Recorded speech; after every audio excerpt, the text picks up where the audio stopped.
நமச்சிவாய வாழ்க. நாம் இப்போ மேற்கு தொடர்ச்சி மலையில் திருமூர்த்தி மலை அடிவாரத்தில் உள்ள அருள்மிகு அமனலிங்கேஸ்வரர் கோவிலை தரிசிக்கலாம். மூலவர் பிரம்மா, விஷ்ணு, சிவன் மும்மூர்த்தி. தலவிருட்சம் அரசமரம், தோணி ஆறு. மரங்கள் நிறைந்த பச்சை பசுமையான காட்டுப்பகுதி.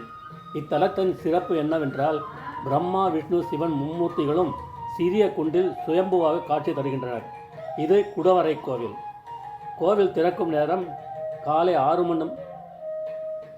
6:30 மணி முதல் மாலை 6:30 வரை திறந்திருக்கும். கோவில் இருப்பிடம் அமனலிங்கேஸ்வரர் திருக்கோயில், தளி, திருமூர்த்திமலை, உடுமலைப்பேட்டை, கோவை மாவட்டம். விநாயகர், சுந்தர கணபதி, முருகன், பாலசுப்பிரமணியர். இத்தலத்தில் வாழ்ந்த முனிவர் அத்திரி மகரிஷி. திருமணம் ஆகாதவர்கள், சிறந்த படிப்பு, வேலை, மன நிம்மதி வேண்டுபவர்கள் இறைவனுக்கு தேங்காய், பழம் வைத்து வழிபட்டால் பலன் கிடைக்கும். ஒரு முறை அனைவரும் வந்து தரிசிக்குமாறு